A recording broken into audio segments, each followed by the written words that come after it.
ప్రధాని మోదీ రష్యా పర్యటన ఆసక్తి రేపుతోంది. రష్యాతో భారత్కు గ్యాప్ వచ్చిందని, విభేదాలు పెరిగాయని, ఇక ఈ బంధం తెగినట్లేనని ఒకవైపు ఊహాగానాలు. మరోపక్క యుక్రెయిన్ రష్యా యుద్ధం తర్వాత మోదీ ఫస్ట్ టైం మాస్కోలో పర్యటిస్తున్నారు. అమెరికా ఆంక్షలను కాదని భారత్ రష్యాతో వాణిజ్యాన్ని కొనసాగిస్తోంది. ఇండియాతో సన్నిహిత సంబంధాల్ని కొనసాగిస్తూనే డ్రాగన్ కంట్రీ చైనాతో పట్టాలేసుకుంటోంది రష్యా. ఇలాంటి విచిత్ర పరిస్థితుల్లో మోదీ రష్యా టూర్ చాలా ఇంట్రెస్టింగ్గా మారింది. రష్యాతో భారత్ బంధం బలపడుతోందా? ఇంతకీ ప్రధాని మోదీ వ్యూహమేంటి?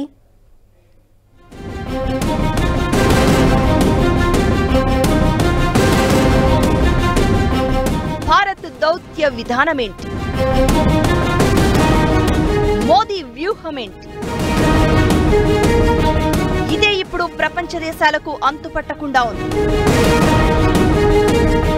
యుక్రెయిన్ పై దండెత్తిన మాస్కోను ఒంటరిని చేసేందుకు అమెరికా ఆధ్వర్యంలో పశ్చిమ దేశాలు తీవ్రంగా ప్రయత్నిస్తున్నాయి. ఇలాంటి సమయంలో మోదీ పుతిన్ భేటీ ఆసక్తికరంగా మారింది. 5 ఏళ్ల తర్వాత పుతిన్ మోదీ మరోసారి ద్వైపాక్షిక చర్చలకు ముందడుగు వేశారు. రష్యాపై పాశ్చాత్య దేశాలు ఎన్ని ఆంక్షలు విధించినా తన ప్రయోజనం కోసం రష్యాతో ఇండియా తన బంధాన్ని కొనసాగిస్తోంది. మోదీ పర్యటనలో ఆర్థిక అంశాలే కాకుండా వ్యూహాత్మక విషయాలు చాలానే ఉన్నాయి. ముందు దేశం, తర్వాతే ఏదైనా. ఏ దేశంతోనూ శత్రుత్వం లేదు.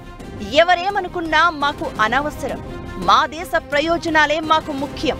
ఇది ప్రధానంగా మోదీ అనుసరిస్తున్న విదేశీ వ్యవహారాల వ్యూహం. మీ అవసరం మాకుంది అంటే మీతో సంప్రదింపులు చేస్తాం.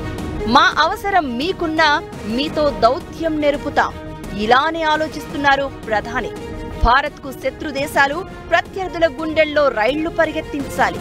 అదే సమయంలో భారతదేశ సమగ్రతను కాపాడుకోవాలి, అభివృద్ధిని కాంక్షించాలి. ఇలానే అడుగులు వేస్తున్నారు ప్రధాని మోదీ. ఏ దేశంతో కలిసి నడిచినా రష్యాతో బంధం తెంచుకోమన్నది భారత్ బలంగా చెప్పే మాట.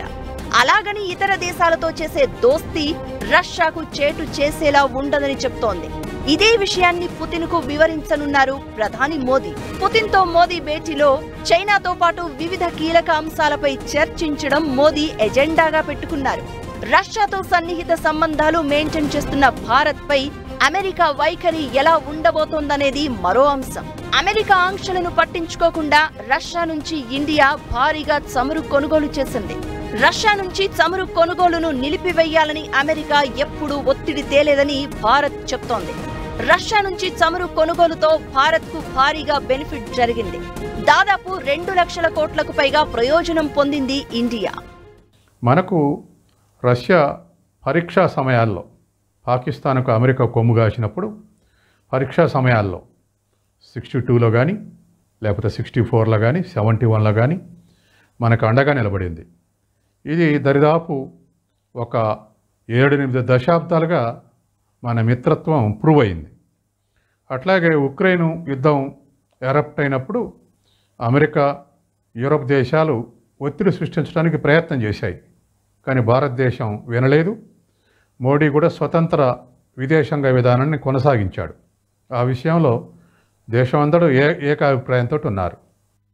రష్యా అత్యధిక ప్రాధాన్యమిచ్చే 4 మిత్ర దేశాల్లో భారత్ ఒకటి. ఈ 2 దేశాల మధ్య రాజకీయపరమైన సహకారం ఉంది. సంబంధాలను మరింత ముందుకు తీసుకువెళ్లడమే లక్ష్యంగా విదేశాంగ మంత్రుల స్థాయిలో మొదలుపెట్టి దేశాధిపతి, ప్రధానమంత్రి స్థాయిల్లోనూ విస్తృత చర్చలు చేస్తున్నాయి రష్యా, భారత్.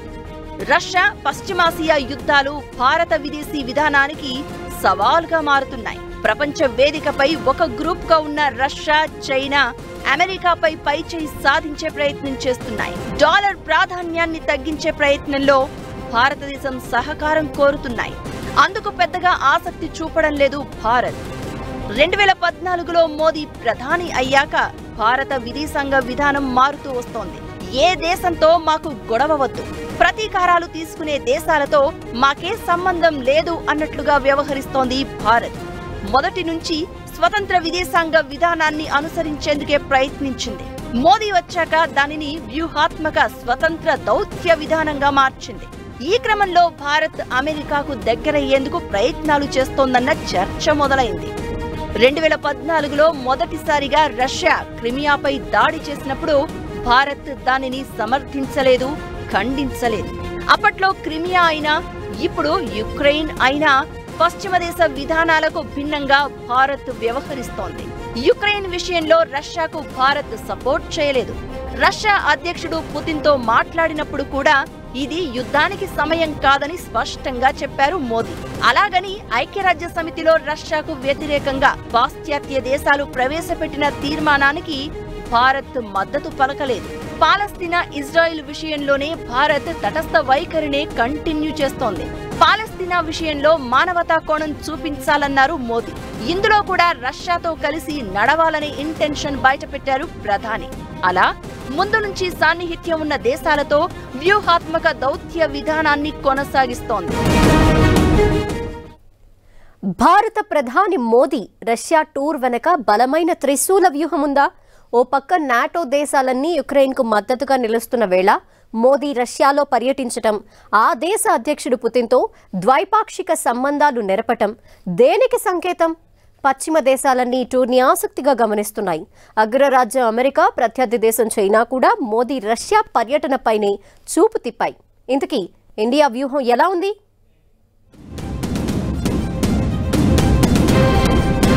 రష్యా అధ్యక్షుడు పుతిన్ ఆహ్వానంతో భారత్ రష్యాల 22వ వార్షిక సదస్సు కోసం భారత ప్రధాని మోదీ మాస్కోలో అడుగుపెట్టారు. గత 3 ఏళ్లలో 2 దేశాల మధ్య ఎలాంటి ద్వైపాక్షిక సమావేశాలు జరగలేదు. రష్యాను ప్రపంచవ్యాప్తంగా ఏకాకిని చేసేందుకు నాటో సభ్య దేశాలు, అమెరికా, యూరప్లోని దాని మిత్ర దేశాలు ప్రయత్నిస్తున్నాయి. ఇలాంటి తరుణంలో మోదీ రష్యా పర్యటన ఇంట్రెస్టింగ్ గా మారింది. రష్యాతో బంధం బలోపేతం చేసుకోవడం ద్వారా చైనాను దూరం చేసి చెక్ పెట్టాలనేది మోదీ వ్యూహంలో భాగం. అందుకే ఆర్మీ విమానాలు, హెలికాప్టర్లు, ఇతర ఆయుధ సామగ్రితో పాటు క్రూడాయిల్ సహకారం లాంటి ప్రధానమైన వాణిజ్య, ఇతర ఒప్పందాలపై మోదీ మరింత ఫోకస్ పెంచారు. అయితే ఇవి నాటో దేశాలకు కొంత ఇబ్బందికరంగా మారాయి. కానీ దేశం ఫస్ట్, తరువాతే ఏదైనా అనే ఎజెండాతో మోదీ తమకు అవసరమనుకున్న అన్ని దేశాలతో సఖ్యత పాటిస్తున్నారు. అమెరికా, ఇటలీ, బ్రిటన్ సహా పలు పెద్ద దేశాలతో న్యూట్రల్ గా వ్యవహరిస్తూ వస్తున్నారు ప్రధాని. ఇది మోదీ నూతన ద్వైపాక్షిక విధానమే.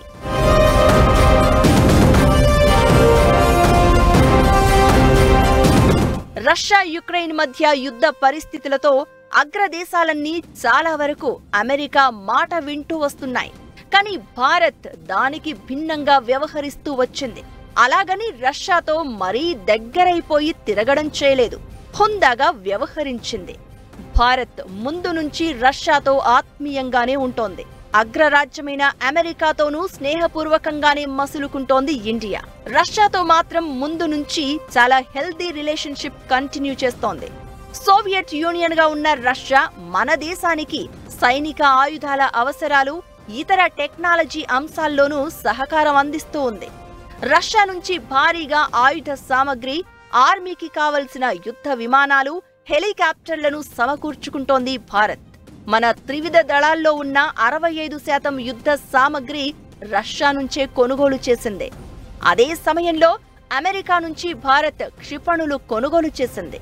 ఇది భారత్ రష్యా మధ్య దౌత్య సంబంధాలు బలహీనపరిచాయన్న ఊహాగానాలు చెలరేగాయి.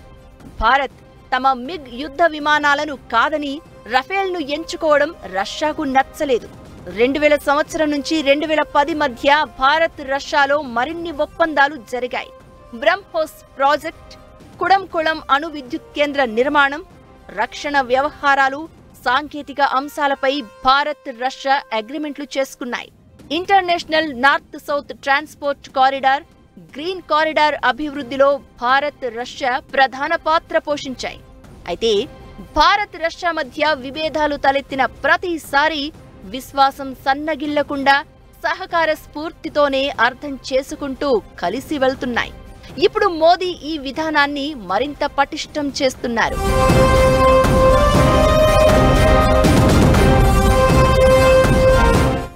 భారత్కు స్వాతంత్ర్యం రాకముందే ఇండియా రష్యా మధ్య దౌత్య సంబంధాలు ఏర్పడ్డాయి.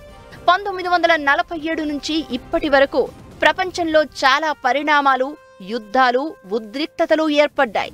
రష్యాతో బంధం ఉన్నా మరోవైపు పెద్దన్న దేశం అమెరికాతో కూడా ఫ్రెండ్షిప్ మెయింటైన్ చేయడంలో భారత్ చాలా వ్యూహాత్మకంగా అడుగులు వేస్తోంది. అదే సమయంలో చైనా అహంకార ధోరణికి కళ్ళెం వేయడంలో ఏమాత్రం వెనుకడుగు వెయ్యలేదు. మోదీ ప్రధాని అయ్యాక చైనా, పాక్, మాల్దీవులు ఇలా తోక జాడించే దేశాలతో కఠినంగానే వ్యవహరిస్తూ వెళ్తున్నారు. చైనా, భారతదేశ సమగ్రతను సవాల్ చేసే ప్రతి సమయంలోనూ మోదీ తనదైన రాజకీయ చాణక్యాన్ని ప్రదర్శిస్తూ వచ్చారు. ఇండో పసిఫిక్ వ్యూహం పేరుతో ఏర్పడిన క్వాడ్లో భారత్, అమెరికాలు భాగమయ్యాయి. ఇది రష్యాకు కొంత ఆందోళన కలిగించింది. ఇండో పసిఫిక్ భావనను రష్యా వ్యతిరేకిస్తూ వస్తోంది. అయినా భారత్తో బంధాన్ని తెంచుకోలేదు మాస్కో. బాక్రానంగల్ డ్యాం నిర్మాణం, ఆర్మీ యుద్ధ విమానాలు, హెలికాప్టర్లు, అంతరిక్ష పరిశోధనలు, శాస్త్ర సాంకేతిక సహకారం ఇలా రెండు దేశాలు ఇచ్చిపుచ్చుకునే ధోరణితోనే వెళ్తున్నాయి. దీంతో చైనా కూడా భారత్ విషయంలో ఏదైనా నిర్ణయం తీసుకోవాలంటే ఆచితూచి అడుగులు వేయాల్సిన పరిస్థితి తెచ్చారు మోదీ. ఆఫ్ఘనిస్తాన్ శాంతి ప్రక్రియలో తాలిబాన్ల తీరు సరైందే అని రష్యా అంది. భారత్ మద్దతివ్వలేదు. ఇక చైనాతో రష్యా దోస్తీ, పాకిస్తాన్కు దగ్గరవడం భారత్కు కొంత ఆందోళన కలిగించే అంశమే. మాస్కో పెద్దలు పాక్లో పర్యటించడాన్ని కూడా వ్యతిరేకించింది భారత సర్కార్. దీంతో 2012లో పాక్ టూర్ను రద్దు చేసుకున్నారు రష్యా అధ్యక్షుడు పుతిన్. కొన్నాళ్లుగా రష్యా భారత్ శిఖరాగ్ర సదస్సు వాయిదా పడుతూ వచ్చింది. కరోనానే అందుకు కారణమని చెప్తున్నా కొంత గ్యాప్ కారణంగానే అలా జరిగిందన్న చర్చ ఉంది. ఫైనల్ గా ఇప్పుడు రెండు దేశాల శిఖరాగ్ర సదస్సుతో ఊహాగానాలు, మనస్పర్ధల మబ్బులు తొలగిపోయాయి. భారత్ అవసరాన్ని రష్యా గుర్తిస్తోంది. అలాగే రష్యా శక్తి సామర్థ్యాలను ఇండియా తమకు అనుకూలంగా మార్చుకోవాలనుకుంటోంది. అంతేకాని రష్యాపై వల్లమాలిన ప్రేమ, అభిమానం, ఇతర పశ్చిమ దేశాలపై ద్వేషం ఇండియాకు ఏమాత్రం ఉండదని మోదీ ఈ టూర్ ద్వారా సంకేతాలిచ్చారు.